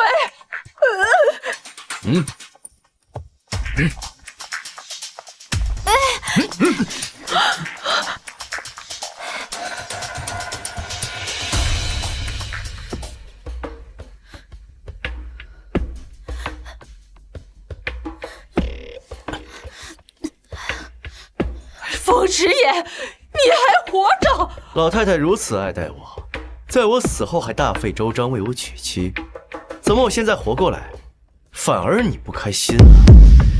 我做的那么周全，你不可能活着。确实做得很周全，我一开始也根本没有怀疑过你，所有的证据全都指向了你的儿子和孙子。你要对他们做什么？做什么？我不准你动他们，风池爷，我不准你动他们，你听见没有？你休想动他们！嘘，妍妍现在心情不太好，最好小声一点。妍妍现在心情不太好，最好小声一点，否则风林父子就要提前埋骨了。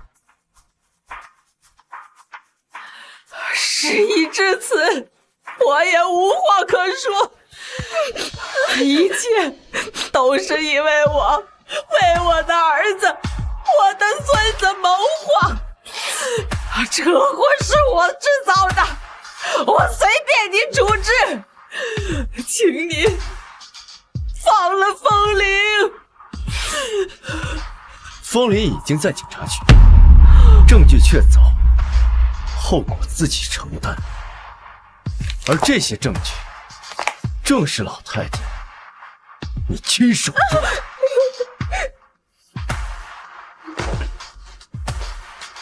把今晚参与的人全部处理掉。是。不要！爷爷，不要！我错了，爷爷，饶命啊！风池爷，你竟然让我白发人送黑发人，活该你这个活阎王，从小就没人疼没人爱，以后也不会有人再爱你的。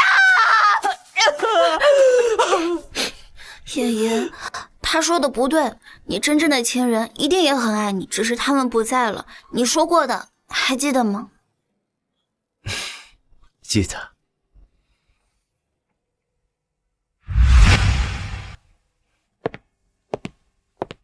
笨手笨脚的，看着点。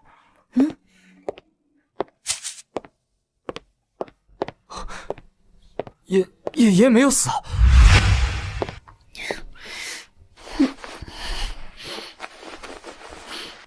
妍妍，你干嘛呀？小朋友，你今天是不是抱着我的遗像拜了天地？那今晚不就是我们的洞房花烛夜吗？你说我要干什么？是你自己脱，还是我帮你脱？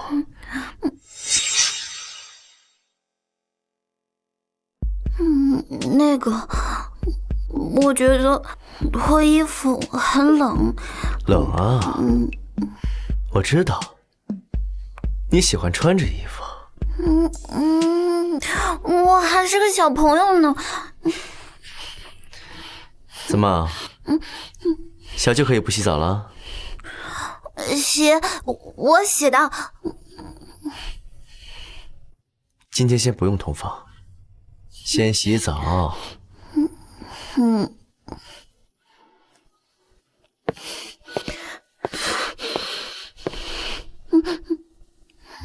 怎么样？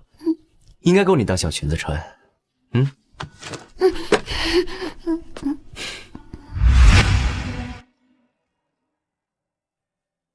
剩下的是你和陶战对接吧，我还有事。坐。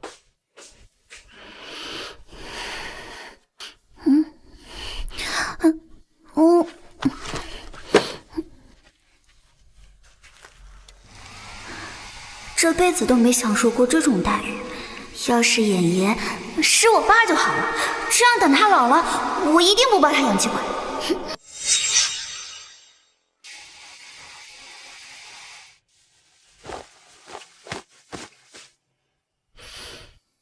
谢谢演爷。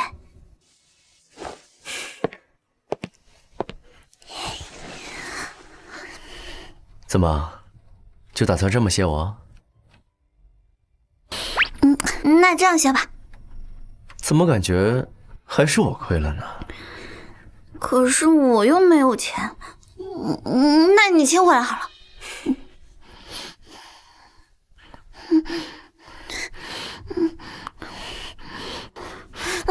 不公平，我又没有咬你，也没有舔你。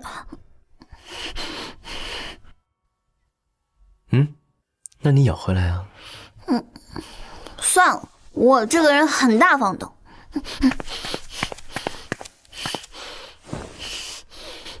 演一完。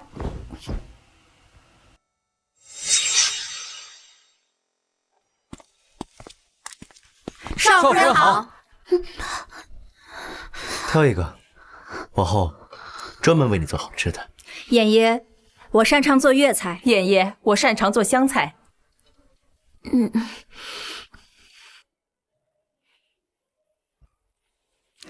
少夫人，就你了，一会儿有人跟他签合同。是。少爷选我，还有我呢，我也可以的。少爷选我吧。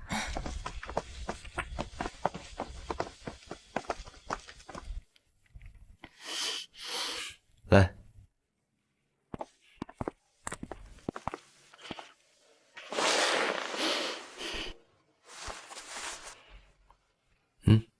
注册微信就可以领钱了。哎，手机里有定位，不要关了。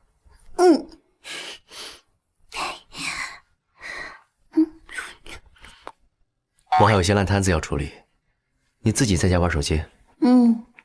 去不去？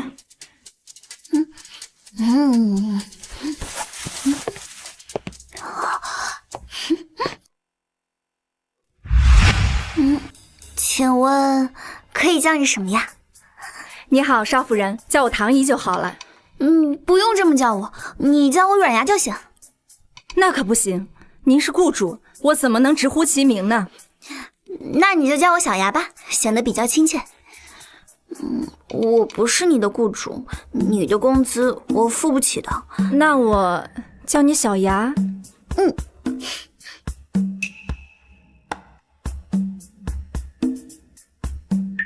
这黑漆漆的头像很好，这很风驰眼。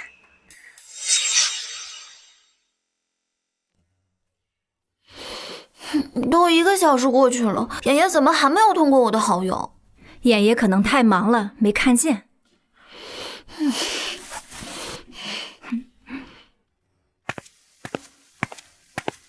你为什么不同意我的好友？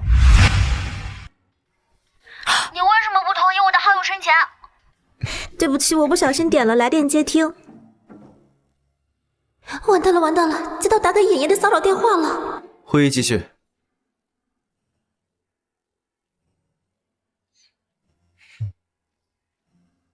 什么好友申请啊？你在开会吗？我刚刚加你微信，你为什么不同意？翠花是你？对呀。你要是不说呀，我以为是卖猪饲料的。虽然很多领域都有我的产业，但是我还真没有要开养猪场的打算。你赶快把名字改了。这哪里像养猪场的？不像养猪场，也是卖红薯的，说不定就是农场的老板娘的名字。挂了。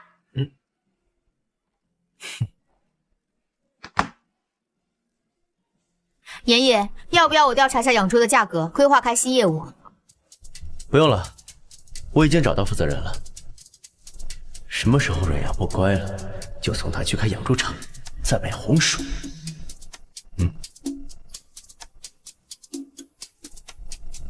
你好，我是牙牙乐。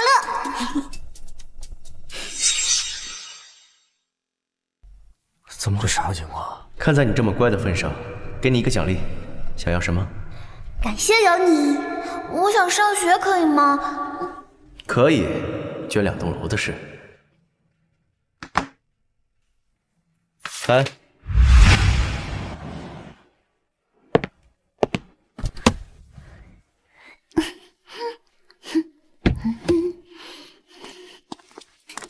校长好，妍妍好，少夫人好。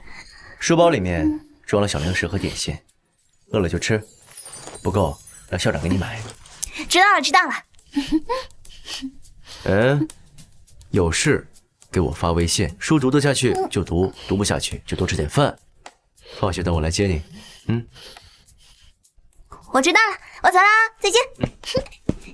哎，少夫人，我先带您认认路啊。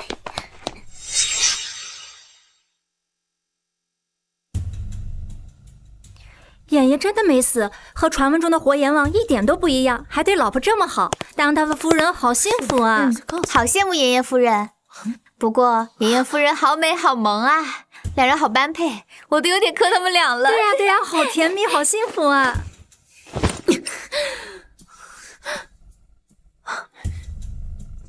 哎，这婚事本来就是你的，小鱼，他是抢了你的。小云，听说爷爷把你妹妹转去你们大学了，你要是看见她，多照顾她点，缓和关系。一家人哪有总是针锋相对的？现在爸爸和哥哥也开始主动关心他，到时候他们一家和和美美的，我又算什么？爸，过几天就是软牙的阴历生日了，上次他说没有吃到蛋糕，耿耿于怀，不如我们重新给他举办个生日会吧？好呀，好呀。软牙，你看你，站没站样，坐没坐样，没有一点规矩。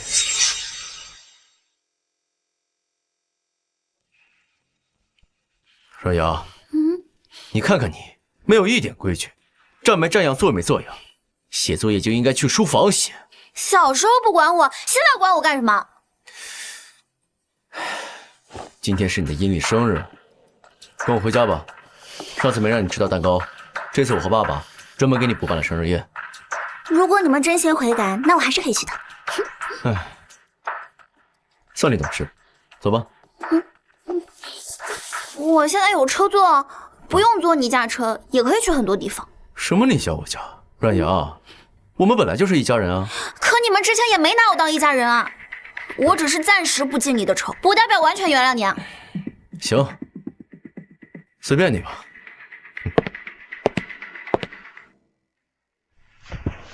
我要去过生日啦！你想不想吃我的生日蛋糕？我给你带。去阮家？你也太聪明了，开心。那我也给你补一份生日大礼。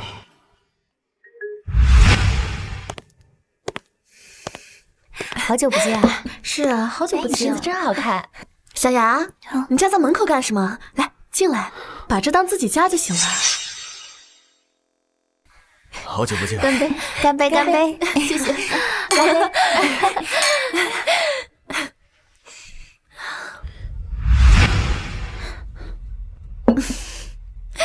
等一下，小牙，你站在门口干什么？来，进来，把这当自己家就行了。哎，来了！哎，你看，哥哥、嫂嫂还有爸爸去给你准备生日礼物去了，我去叫佣人把他们喊过来。各位，我今天隆重介绍一下，阮牙，她就是我在乡下长大的妹妹。是这样的妹妹，原来是她啊！上次爸爸和哥哥没有让你吃我的蛋糕，我到现在还觉得愧疚呢，所以给你买了一块。听说阮家偏心阮云，没想到阮丫在家这么不受待见，蛋糕都不给吃。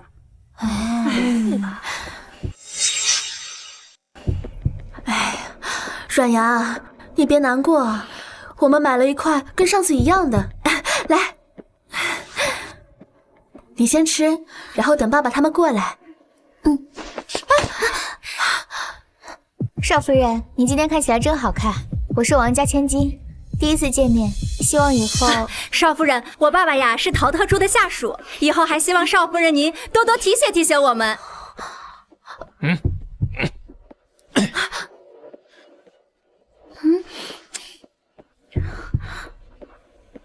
小蛋糕也可以点蜡烛许愿的，少夫人。谢谢你啊。等会还有一个大蛋糕，我今天就能许2个愿了，一个给我自己，一个给妍妍。给我的那个，就希望阮家人是真的知道自己错了，会对我好吧。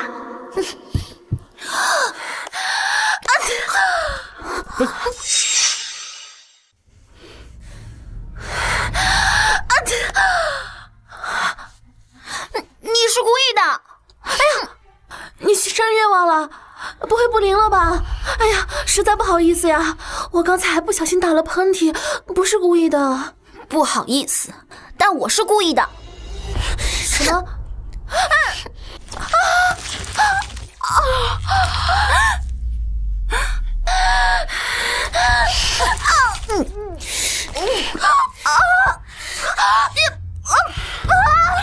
松住手！这都是怎么回事嘛？啊！爸哥，你们管管阮牙，我好心给他过生日，他竟然把蛋糕糊我脸上！阮牙，你又欺负小云，还把她给弄成这样，你还有没有教养？是他先欺负我的！你还撒谎！自从你回来，小云处处让着你，怎么可能会欺负你？让你回来过生日，没想着你能悔改，没想到你野性难寻啊！赶紧跟小云道歉，否则以后就不要进我们阮家的门，快点！阮家主是不是有点太偏心了？明明就是阮云先吹掉了少夫人的蜡烛，要道歉也应该是阮云先道歉吧？对呀对呀，应该他道歉，就是他。小云，你什么时候学会了撒谎？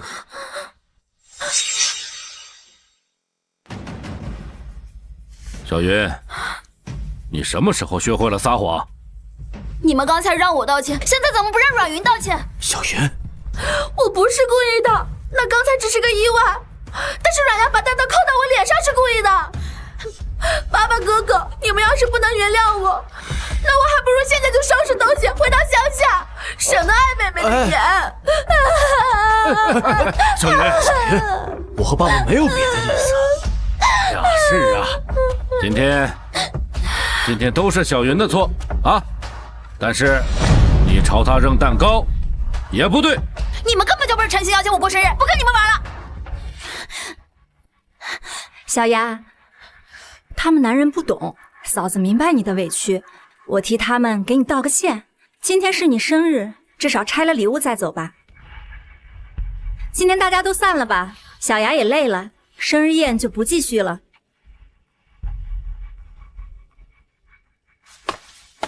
小牙，这个房间有哥哥养的宠物，毛茸茸的，可可爱了，你要去看看吗？那我们去看看吧，走吧。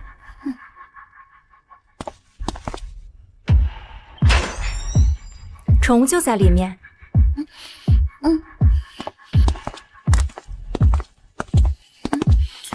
他们为什么用这么大的房间呀？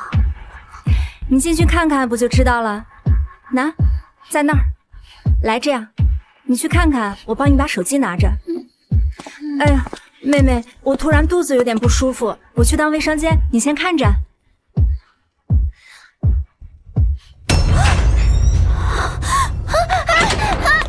你干什么？帮我开下门！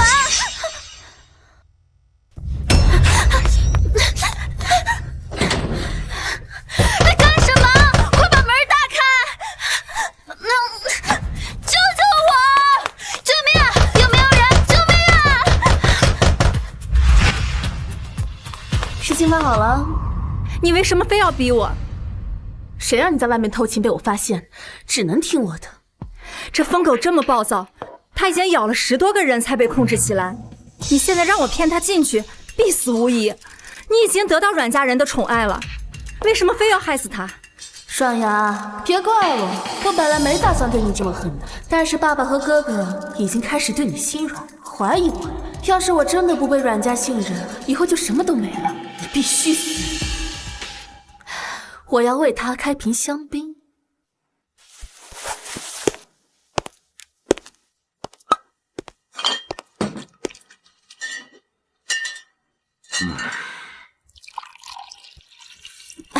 爸，小云啊，还是你懂事啊，不仅不跟阮牙一般见识，还给他倒香槟庆生，哈哈。这都是我该做的。好。阮牙，我会开最贵的香槟为你送行。救命！他为什么要把我关在这里？还把我的手机扔在外面。爷爷，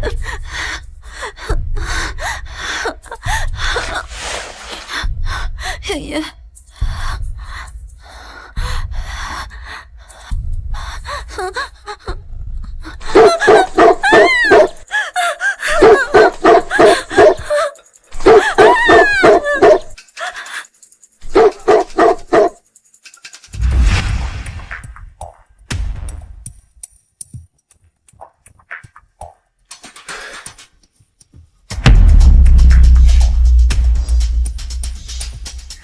人在阮家别墅后院，跟我走。爷爷，阮家后院养了一条高分的大狗，阮家人就算再不喜欢少夫人，也不能这么狠吧？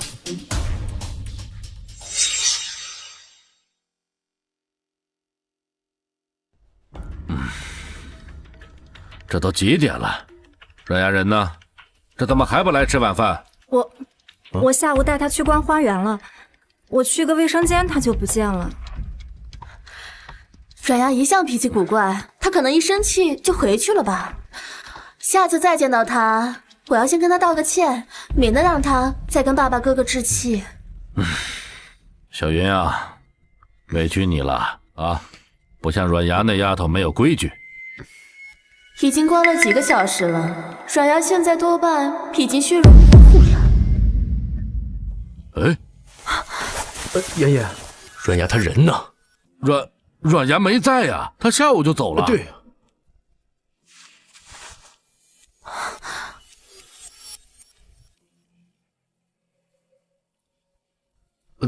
阮牙他人呢？哼！爷爷，你这是要做什么？走走走。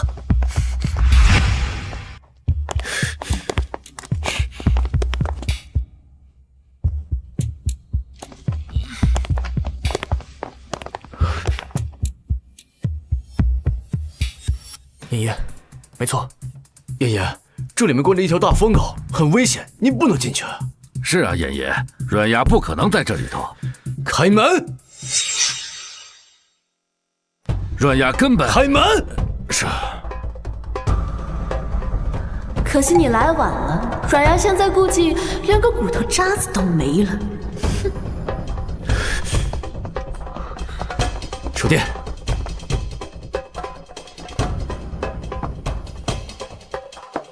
没死，他怎么会没死？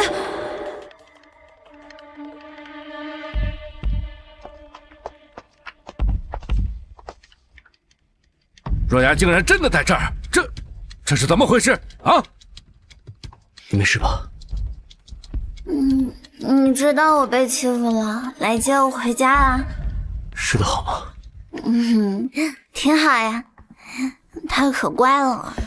阮牙竟然毫发无伤，这条狗什么时候变得这么温顺了？少夫人，我们都很担心你。我被人关在这里，然后就看到他了。他好可爱，我跟他玩了一会儿就睡着了。我现在有点饿了。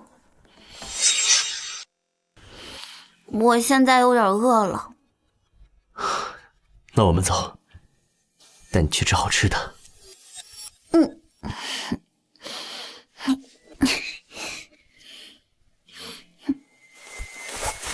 拜拜。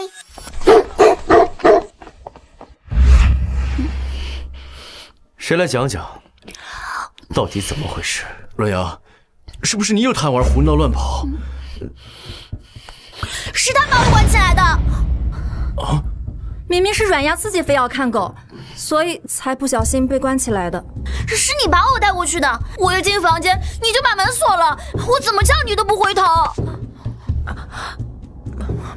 看来又是你呀！是大嫂要害阮牙，关我什么事儿？爸，哥，我知道阮牙一向都看不惯我，我可以走。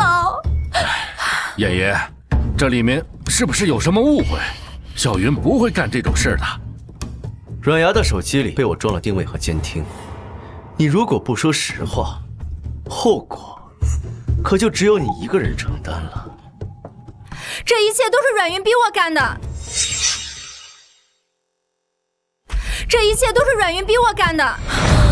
不可能，小云不会有这么歹毒的心思。他心思坏着呢，就你们爷俩被骗得团团转。他嫉妒阮牙过得好，他逼我把他骗到一个疯狗的房间里，为了害死他。爸，哥，你别信他，是大嫂在外面偷人，陷害我，他这是在当家伙。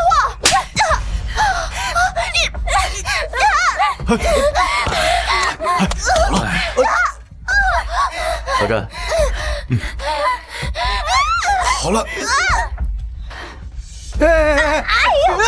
哎呦！小雅，这是我送你的生日礼物。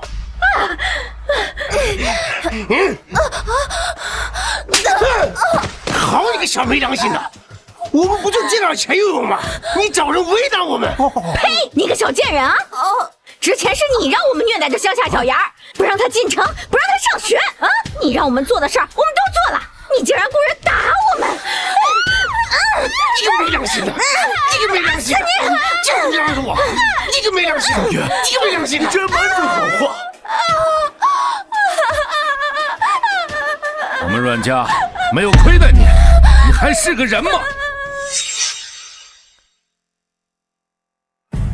你还是个人吗？我有什么错？我想过好日子，我有错吗？是你们教我的，人不为己，天诛地灭。你们不也是嫌弃阮牙蠢、没教养、吃相难看吗？你们一家人嫌弃小芽是饿死鬼，那是因为她在乡下挨了18年的饿。你们嫌弃她没规矩、不懂事，却不知道她每天要干多少的农活，根本没学上。这丫头，要是能有小云办法体验就好了。还敢顶嘴！我看你是一点教养都没有。小瑶，我以为小芽没教养，不愿意学好。若晓，我没有你这样没有教养的妹妹。原来你是一直没有机会上学。我嫌弃你吃相难看，我饿了。你是饿死的状态，却不知道你在乡下根本就没吃饱过。小雅，爸爸错了，爸爸。从前你们没养他，以后也不用你们养。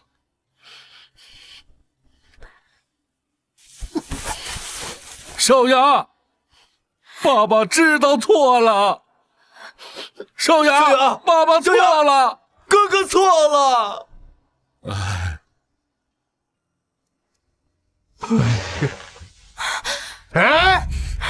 唐老师，虽然阮家不要你了，你可是我们的好女儿啊！你应该跟我们一起回乡下干活去。走，走。